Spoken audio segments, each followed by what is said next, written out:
So in the last video, we were looking at a standard normal curve, and I was giving you z-scores and then asking for areas underneath certain sections of that standard normal curve based upon the z-scores. You can do a similar calculation, but instead of giving you the z-scores and you giving me the areas, we're going to do the opposite, or the inverse. And so this is going to be achieved through a tool in the calculator called INVNORM. And so, like I said, it's the exact inverse of what we were doing before. So now I'm going to be giving you areas underneath the normal curve and asking for z-scores that are associated with those particular areas. So this is a really big theme throughout this module. You're constantly going to be wanting to ask yourself, are you dealing with the normal CDF, or are you dealing with inverse norm? And you deal with normal CDF when you're trying to find areas, and you're dealing with inverse norm when you're trying to find z-scores. So here's an example where you would be working with inverse norm. I could say in this example, let's find the z-score. Let's find the z-score with an area of 0.74 to the left. With an area of 0.74 to the left. And so, just like I did in the last video, I'm going to draw my standard normal distribution. So that means the mean is at 0, my standard deviation is 1. And this time I'm looking for the z-score for which the area to the left of it is 0.74. So I know that when I'm at a mean of 0, so my z-score is 0, that the area to the left of that is 0.5. So if the area to the left of the z-score that I'm interested in is 0.74, then it's got to be somewhere over here. We don't know exactly what this z-score is, but I know that the total area to the left, is equal to 0.74. And so we're going to use this inverse norm tool in the calculator to figure out the z-score. And it's actually kind of convenient in this example that they gave us the area to the left, because that's actually what the calculator is going to prompt us for also. So when we go to inverse norm, which again is second vars, and you go to number 3, it says area. So when you see the area in inverse norm, that area refers to the area to the left.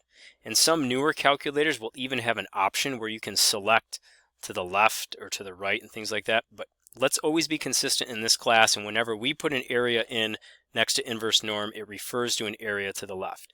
So in the calculator here, I'm going to say area is 0.74 because that's the area to the left of the z-score of interest. And then, of course, this is the standard normal distribution, so my mean is still 0 and my standard deviation is still 1. And so let's enter 0.74 or just 0.74. Come down here and hit paste. Some of you who have the older calculators may actually have to enter it exactly as you see there. You may need to enter inverse norm 0.74, 0, and 1.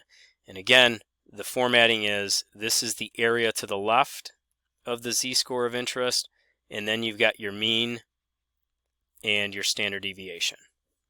So we're saying inverse norm, area to the left, mean, and standard deviation. So we enter, and we see the z-score is 0.6433. And this again kind of makes sense. We expected a positive z-score. Maybe we weren't exactly sure, what that would be, but 0.6433 seems reasonable based upon the sketch. Okay, let's look at another example. And in the next example, I'm going to make it a little bit more complicated. So in this next example, I'm going to say, let's find the z-score for which the area to the right is something. So let's find the z-score with an area to the right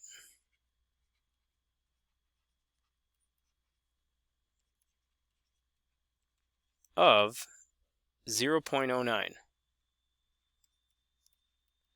Sometimes this might even be denoted as z with 0.09 after it, I always think of it like this. You see how the 0.09 is to the right of the z value? So that quite literally means, this symbolism quite literally means exactly what I have written here.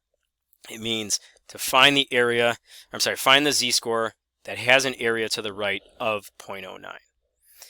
So I'm going to draw my picture. It's not essential that you draw the picture, but if you don't draw the picture, I think that it might lead to a little bit of confusion. And so I'm looking for the z-score where the area to the right is 0.09. So that z-score is probably going to be on this side, right? If the area to the right of it, this total area in here, remember that goes forever in that direction, but that total area is going to be 0.09. So if only 9% of my area is to the right of it, then I would expect that z-score to be on the right side of 0. And you might even take guesses as to what those z-scores are in examples like this. Like I might guess that this z-score is somewhere between 1 and 2. But let's see how it plays out. So we're going to go back to inverse norm. And when we go to inverse norm in the calculator, we are going to put in the area to the left. Uh-oh. We're not given an area to the left. So we have area to the left, and then it's going to be the mean and the standard deviation. So we can figure that out, though, because the area to the right is 0.09.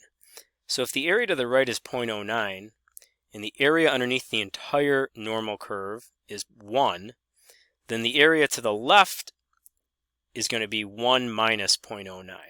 So the area to the left, this area in here, is actually going to be 1 minus 0.09, which is the same as 0.91. So my calculation would be inverse norm, and that first number is going to be 0.91, and then I'm going to put in my mean and standard deviation. And so let's go second vars, number 3 for inverse norm. My area to the left, like I said, that first number is 0.91. Put in the mean and the standard deviation, and there we go. Now it looks exactly as I have it written right here. And I press enter, and it gives me a z-score of 1.3408. Pay attention and connect to how many decimal places they ask you to round to, but a lot of times it's either 2 decimal places or 4 decimal places. So to 4 decimal places, our z-score 1.3408. So again, know the difference between normal CDF and inverse norm. As we saw above, when we were looking at normal CDF, when we were looking to find an area given some z-scores, that's normal CDF, and when you're looking to find z-scores given the areas, that's inverse norm. This is a huge idea, and I cannot emphasize this enough. You're going to see this in a lot of the practice questions in this module.